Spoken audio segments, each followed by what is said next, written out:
In this video, we're going to talk about our new internal hydraulic clutch line and brake line setup that leaves you with no exposed external cables, especially when you're going with taller handlebars.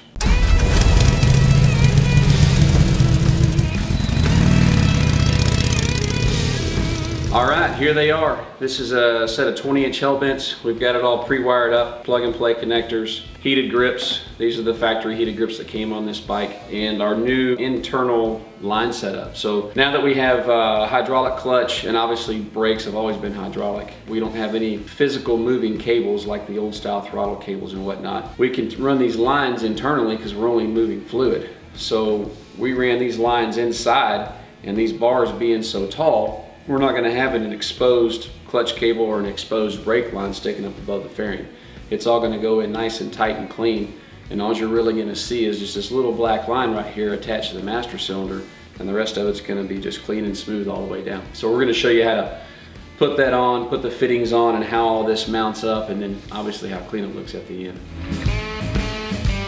All right, so I've got my fitting kind of just put in there. It's not tightened down yet. I'm kind of mocking it up because I need to determine how to cut this line or where to cut it at. And that's kind of the beauty of this internal stuff. You know, we're not having to rely on predetermined line lengths, you know, that are pre-made and come up short or too long or whatever. We've got enough extra length here, and we're just gonna cut this to whatever we think is perfect.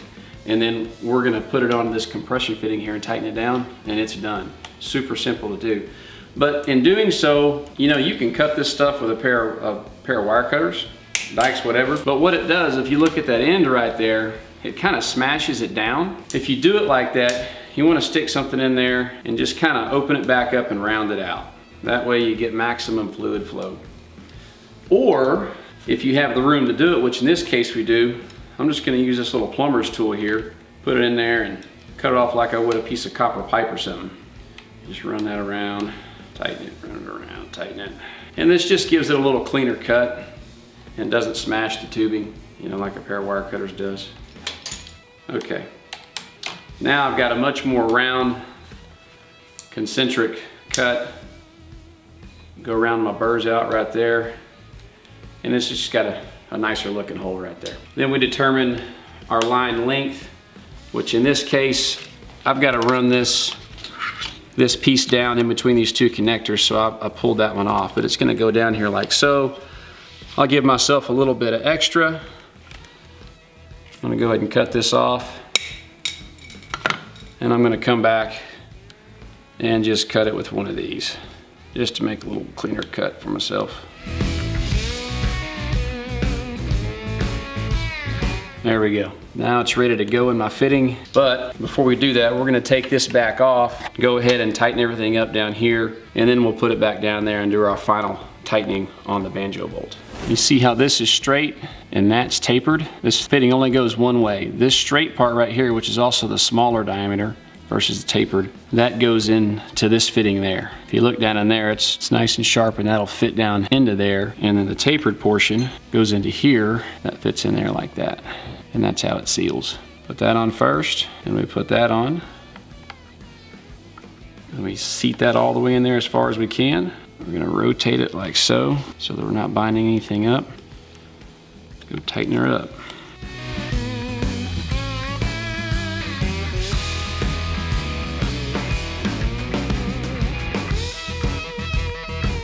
Just so it's not rotating on the line. Feed it back down through here.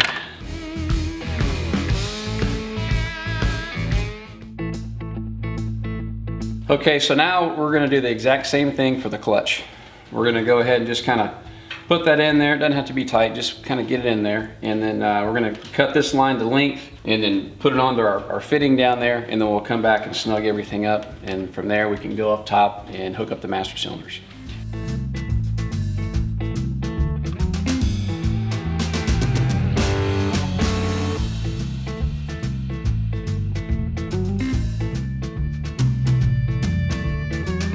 Okay, now we got the bottom side connected. We've got to get our master cylinders connected. Same process. The only difference, you want to go ahead and mount your controls and get them kind of set into place before we determine the length we're going to cut this. Now we do have some movement we can work with, but ultimately we want it in the exact position when we cut this and bolt all that together. You know, earlier I told you I like to use these, but in a situation like this, I can't get that in there. So I'm gonna have to cut this off right here and then just open it back up with my pocket knife or whatever else and try to straighten it out. And again, it's not the end of the world. I prefer this when I can.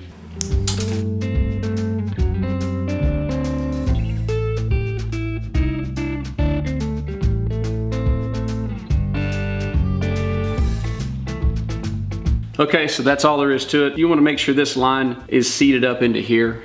So I was trying to hold it up in there while I was getting it started to make sure this doesn't slip out of that fitting. So take a little extra care, but once it's all mocked up, set up, tighten everything down nice and snug, and there you go, man. Super clean.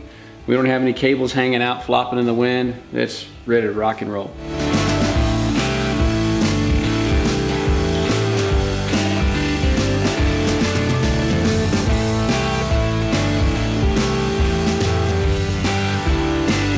Okay, so now the top's buttoned up, lines are done. They ain't hanging out, you know, it looks great. Now we need to bleed them. I've got two separate videos, one for bleeding ABS brakes and one for bleeding a hydraulic clutch. I'll put the link to those down in the description, so if you want to see them, you can click on them and check them out.